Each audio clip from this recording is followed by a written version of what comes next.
comité départemental de gestion des épidémies ñim ko daan amale ci jamono jee ci ginnaaw fekkoon coronavirus bi implanté wu fii ci département bu Tivaouane am nañu daje mu mag fële ca préfecture bu Tivaouane ci teewaayu préfet El Hadji Makan Mbeng ci teewaayu docteur district sanitaire di monsieur Camara ba tey ci teewaayu premier adjoint au maire ak kilifa service yi nekk ci Tivaouane yépp ngir nag ñu dekkalaat xeex bi nga xam ni dinañ ko xeex mbas mi nga xam ni wàcc na lool ci région bu Thiès ak région bu Dakar tey ci talaata ji yemoo ak fukki fan ak ñaar kàngam yooyu yépp daje nañu ci préfecture bu Tivaouane ngir waxtaane feebar boobu.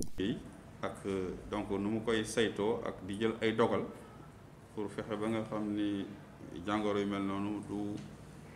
law trop wala bu naree law ñu fexe ba du law xeex ak moom ba mu bañ a sonal askan wi bañ a sonal population bi dafa am nag ay dogal yoo xam ne aussi dañ koy jël te dogal yooyu bu ñu ko jëlee tamit comité bi dafa war a veiller à ce que tamit dogal yooyu sur le terrain ñu appliquer ko ndaxte damay fàttali rek nemmeeku nañu ci diggante décembre ak janvier ni kaawu Covid-19 yi yokku na yokku cas sévères yi yokku cas grave yi yokku ba tax na président de la République dogal ci 5 janvier mu jël dogal décrété état d'urgence proclamé na ko ci région Dakar ak Thiès ndax dañu nemmeeku ni foofu ñaari région yooyu ñoom ñu ëppale ci cas yi nga xam ne ñoo am fii ci Sénégal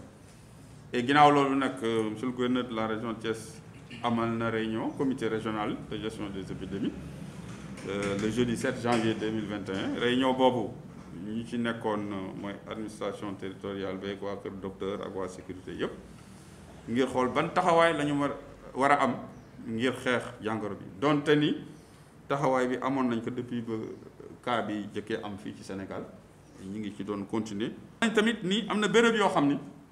il faut ñu yokk il faut ñu saytu ko maanaam am na cas yoo xam ne dafay jóge ci béréb yoo xam ne xëy na dafa am ay liggéeyukaay yu demee ni usines yeeg yu mel noonu foofu tamit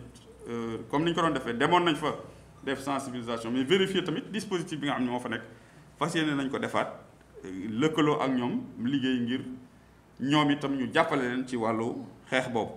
jox leen orientation jox leen aussi ay conseils. am na béréb yoo xam ne aussi dañu constaté ni am na ñoo xam ne duñ fa takk mas maanaam lu jëm ci wàllu marché yi gis nañ ni marché yi jëloon nañ ci dogal président jàppoon benn jour boo xam ne dañ ko war a nettoyer yeneen jours yi et marque yi même buy fonctionner ñu fexe ba nga xam ne ña fa nekk dañuy takk seeni masque et loolu nag police am na liggéey boo xam ne ñu ngi ko ciy def gendarmerie mi ngi ko ciy def dina ko gën a yokk mais dinañ koy yokk ci ku takkul masque ñu fexe ba nga takk masque boo ko takkulee am na ay daan yoo xam ne moo lay dal ci sa kaw mais du tee dañuy continuer rek sensibilisation bi xamal nit ñi ni et dogal yi ñu jël mooy ñu wàññi daje yi lu demee ni ci ngénte yi dëj xew yi nit ñi dajaloo bi ñuy dajale nañ ko wàññi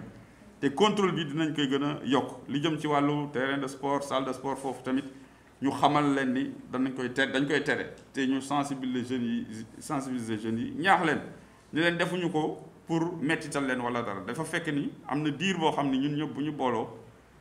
taxaw am benn taxawaay boo xam ni dañ koy moytu dajale yooyu loolu dana mën a ñu jàppale ci nu ñuy xeexee mbas bi ndaxte nemmeeku nañu ne ndaw yi donte ni feebar bi sonalu leen mais mën nañ ko yóbbu indil ko seen ay waa kër ak ñoo xam ne ay mag lañ mesures yi nga xam ne nag yooyu ay mesures la dañ ko appliquer rigoureusement surtout nag ci aussi marché hebdomadaire yi parce que am nañu ay luuma fii ci biir département de Tivaouane luuma yooyu tamit contrôle bañ fay def dinañ ko gën a yokk mais luuma yi tamit am na beneen jafe-jafe bu ci am parce que am na luuma yoo xam ne xëy na naam mi ngi ci département de Tivaouane mais am na yeneen département yoo xam ne xëy na nekkuñu ci état d'urgence waaye donc ci dem beeg dikk bi dañuy ñaax force de défense et de sécurité ñu xool naka la ñuy def ñoom gën a renforcer seen contrôle parce que nit mën na jóge ci département Tivaouane dem ci beneen département jëlee fa jàngoro bi indi ko comme keneen aussi mën na jóge ci beneen ñëw jël ko fii ci circulation beeg dem beeg dikk bi daanu xool encore nu ñu ko gën a saytoo ba appliquer rigoureusement couvre-feu bi mais ñuy dem aussi ci biir marché yi force de défense et de sécurité yi ñëw ngir gën a def le contrôle alors ci port du masque bi moom contrôle yi dana continuer ci biir région bi yëpp ci biir département bi ak ci béréb yi nga xam ne ni ñu ngi fay daje gis nañ ni arrêté yi ministre de l'Intérieur génne arrêté bi dafa ne nañu takk masque béréb yi ñu ko war a takk nag bëri na bi yoon sax gis nañ ni yokk na ci li ñuy wax la voie publique maanaam même booy dox ci mbedd bi sax da nga war a takk masque booy dem ci service administration moo xam ci service du secteur privé béréb yi nga xam ne jënd ak jaay la muy commerce transport public même chose mais transport privé su fekkee ni li nekk ci biir oto bi dafa mët ñaari nit port du masque bi foofu dafay devenir obligatoire donc loolu aussi dinañ ci veiller bu baax a baax te danañu lëkkaloo tamit ak ñi nga xam ne ñooy waa Croix-Rouge ñoom it ñu def sensibilisation bu baax ci biir quartier yi ci biir gox-goxaat yëpp ngir fexe daal ba nga xam ni deuxième vague bi ñuy wax ni déjà ni muy demee dafa gaaw ñu am ci benn taxawaay bu am solo ndaxte fi mu nekk nii nag il faut ñu respecter mesures barrières maanaam distanciation physique bi 1 mètre ba 1 mètre 50 di takk masque di raxasu di utiliser détergent yeeg saabu yeeg yëpp loolu am nañ yaakaar ni bu ñu taxawee ci loolu incha allah yàlla suñu borom mën nañu dimbale ñu arrêter mbas bi wala limiter les dégâts en attendant sax que ñu am vaccin comme ni ñu koy waxee am yeneen jumtuwaay yoo xam ne moo ñu gën a mën a dimbale ñu xeex. li gën a tax tamit ñu woote ndaje bi mooy yokkute bi gaaw bi nga xam ni seetlu nañ ko ci fin novembre ak léegi nga xam ni feebar bi law na ci dëkk yu nekk ba fépp foo dem commune boo dem pratiquement gis nga fa feebar bi. leneen li mooy nit ñi ci faatu ñu gis ni kat bi mu commencé ba léegi ñi ci faatu war nañ toll léegi ci 38 personnes entre Tivaouane ak Mékhé muy loo xam ne aussi dafa bëri ñenn ñi ci bërëbu fajukaay yi lañu faatu ñeneen ñi ci seen kër avant sax résultat yi di génn gis nañ ni faatu nañu walla ci hôpital yi donc mu soxla taxaw seetlu gën a orienté suñuy action xool naka la ñu mën a def ba kat fi ñu toll nii mbir mi yem fii walla mu wàññeeku bu baax a baax te du gàllankoor koom-koom réew mi parce que loolu aussi il faut que ñu bàyyi ci xel liñ ci njëkk a xalaat mooy port du masque bi ñu xool naka lañ koy wéyalee ba ñëpp di ko def et su ma nee port du masque dama ci yokk port correct du masque donc bañ rek wàcc masque bi sa kanamu bakken su boobaa loolu leen lañ koy tuddee wante tout port masque wala di ma wax di dindi sa masque di wax yooyu yëpp loo xam ni dañ ko war a xoolaat ba yee ci askan wi ni port masque bi njëriñ boobu rek la noonu rek lañ ko mën a defee moo am njëriñ. leneen li ñuy nga xam ne war nañ ci mën a insister mooy ku feebar nga teel a jóg dem faju ji kër docteur ndax seetlu nañ kat fi ñu toll nii ñu ci ëpp ñi nga xam ne dañ ciy loru dañoo yéex a jóg ba yenn saay sax avant ñu leen di yóbbu ci centre de traitement yi fekk ñàkk nañ seen bakkan avant résultat yi génn ñàkk nañ seen bakkan li koy waral mooy yéex a jóg bi yéex a dem saytu sa yaram. ñu ci lancé appel population bi ba képp koo xam ne yaa ngi gis mandarga yi nga xam ne ñi ngi koy partager chaque jour nga teel a jóg dem kër docteur. leneen li ñuy wax mooy aussi mesure naka la askan bi naka la communauté bi à travers bàjjenu gox yi à travers association jeunes yi à travers waa Croix-Rouge leader d'opinion leader religieux yi naka la ñu mën a def ba jiitu ci xeex bi nga xam ni moom la ñuy def à travers activité de sensibilisation yi donc activité de sensibilisation yi bëri na émission rajo yaa ngi fii ñu ngi koy def visite à domicile sécurisé yi ñu ngi fi ñu ngi koy def activité plaidoyer aussi ñu ngi fi ñu ngi def diffusion spot aussi yooyu yëpp ñu ngi koy def wante jot na daal fi ñu toll nii surtout man jeunes yi laay wax ñoom ñoo war a nekk au devant du combat ndax wax nañ ko waxaat ko ñi ngi seetlu ni le plus souvent ndaw yi suñu amee feebar bi aussi dinañ ci wér ci noonu mu gën a gaaw du leen indil benn loraange cooli mooy mën nañoo am feebar bi dem yóbbul ko seeni waajur te ñoom génnuñu demuñu fenn le plus souvent loolu lañu gis ni ñoom loolu lañuy def ba amee feebar bi moo tax slogan bi ñu war a mën a jiital fi ñu toll nii mooy fexe ba ndaw yi aar mag yi nekk ci kër yi ak ñi am yenn feebar yi loolu defe naa suñ ci taxawee sensibiliser ci jeunes yi defe naa lu bëri dina sotti avancé ci xeex bi ñu xeex. taxawaay bi nga xamante ni amoon nañ ko ci bi feebar bi di dugg si ci dëkk bi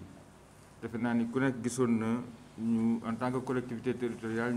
monsieur le maire de la commune taxawal li ñu tuddee un comité de riposte par arrêté boo xamante ni ñëpp ñi nga xam ne ni ñi ngi yëngatu muy waa Croix-Rouge muy bàjjenu gox muy le conseil communal de la jeunesse muy même les ASP ak ñëpp ñi nga xamante ni gis nañ ni war nañu mën a indi jàppale pour ci xeex boobu ñu taxawal ko defoon nag ay activités yu bëri waaye nag cette fois-ci jàpp naa ni activités yooyu dañ koy yokk ndax gis nañ ni feebar bi dellusiwaat na noo xamante ni jéggi na dayo moo tax monsieur le maire moom ci boppam bi recrudescence su feebar bi ñëwee moom ci boppam dafa suspendre lépp la nga xamante ni dafa jëm ci ay activités politiques wala ay manifestations waaye itam muy réitérer en tout cas di wax à la population de Tivaouane ñu gën a encore fagaru gën a jëlaat ay matuwaay surtout ci li nga xamante ni mooy takku masque bi waaye itam surtout renoncer ci li nga xamante ni mooy manifestation publique yi muy jëm ci wàllu ngénte ceet yeeg yu mel noonu ndax gis nañ ni boobu ba léegi daal mel na ni nit ñi dese nañu en tout cas xam ni feebar bi lu grave la mi ngi ci dëkk bi di faagaagal ay doomu aadama waaye incha allah comme ni nga ko waxee comité boobu dina ko redynamiser dañ defaat même un plan d'action c'est vrai que le CEDEPS a fait un plan d'action mais ñun aussi prévoiroon nañu sax def benn plan d'action def une caravane comme on l'avait fait pour sensibiliser informer encore davantage les populations te loolu lépp incha allah dinañ ko boole ndax bu fekkee am na loo xamante ni dëppoo na ak ñun li ñuy def bu ñu ko boolee yàpp naa ne sax ci lay gën a amee doole kon incha allah plan d'action boobu nga xamante ni en tout cas directrice CEDEPS présenté nañu ko ñun dinañ ko ci jàppale suñu kéemtalaay kàttan waaye sax li ñu prévoiroon dañuy ñëw bokk ak moom pour que mu gën a am portée kon daal ñi ngi ñaanaat askan bi waa Tivaouane yëpp ñu gën a jël seen i matuwaay di takk masque bi respecter les mesures barrières. pàcc bi ñu ci cëralee dafa di lu munta ñàkk ndax ku ne xam na ni jeunesse ci société ci communauté daf ci am wàllu am solo yàlla dogal aussi fii au département dans le département de Tivaouane ndaw yi fi nekk ñoom vraiment ils sont consciencieux xam nañ li leen war xam nañ fi ñuy teg seen tànk te je sais que ni taxaw nañ temb vraiment pour béy seen waar par rapport à la lutte contre cette pandémie. waaw caravane bi ñu bëgg a def caravane de riposte contre la pandémie parce que nag am na benn moment demoon nañ ba gis ne cas yi xawoon naa wàcc tuuti ba ku nekk sax xaw a wàcce sa loxo xaw a vraiment am un relâchement ban ca jógee dañoo gis ne vraiment deuxième vague dafa am. bi deuxième vague amee y a son excellence qui a fait un appel y a aussi suñu njaatige le ministre de la jeunesse boo xamante ni lancé na un appel aussi à la cible jeune donc ñun bu ñu nekkee ces représentants au niveau départemental mënuñu lu dul topp yoon bi nga xamante ni ñoom moom leen ñu tracel ba tax na CEDEPS bu Tivaouane avec les mouvements à foulard avec les associations de même que le conseil départemental de la jeunesse donc dañu fas yéenee def benn caravane boo xamante ni dañuy couvrir les 14 communes du département. C'est vrai que Tivaouane c'est un département de 18 communes mais yàlla dafa dogal xëy na wër 18 communes yooyu yëpp day métti ñu ne léegi nañu seet nan leen ko mënee dans un premier temps ñu defee ko noonu de ce fait 4 arrondissements yi nga xamante ni ñoom ñoo ëmb département bi bu ci nekk fas yéene nañ faa dem ci 3 communes bu ñu demee ci 3 communes yi aussi fi ñu gën a ciblé mooy les gares routières les marchés donc fas yéene nañ faa distribuer li nga xamante ni mooy masque ay flacons gel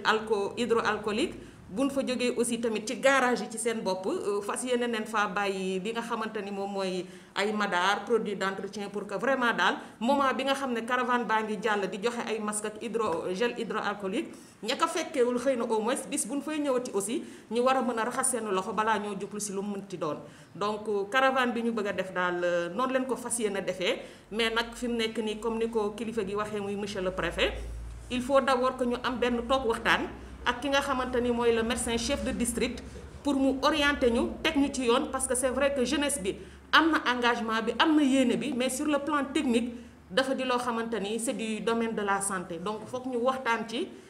échanger ci ak ki nga xamante ni mooy la MCD mu teg ñu ci yoon ñu doxalee ko noonu. muy waxtaan wu am solo boo xam ni nag déroulé nañu plan d'action bu bees bii nga xam ni moom la ñuy wéyal ginnaaw nag bu son excellence le président Macky Sall fësalee état d'urgence bi ak couvre-feu bi ba le 17 janvier bii ñu dëgmal lu toll ci ñeenti téeméer ak juróom-ñetti fukki cas nag nemmeeku nañ ko yu positif fii ci département bu Tivaouane fanweer ak juróom-ñett ñàkk ci seen bakkan ñuy jaale bu baax seeni mbokk di gën a fàttali askan bi li nga xam ni moom mooy mesure barrière yi rawatina rek pooru masque bi waaye nag raxas sa loxo rek saa su nekk wala nga utiliser gel yu baax xeex boobu nag ñu ngi ci woo jeunesse bi yépp ni ko Mame Ndoumbé Seck waxe ndax dina amal caravane bu mag ci 4 arrondissement yi nekk ci département bu Tivaouane réunion yooyu nag dinañ ko wéyal ba ci limub ñett wala ñeent weer wu nekk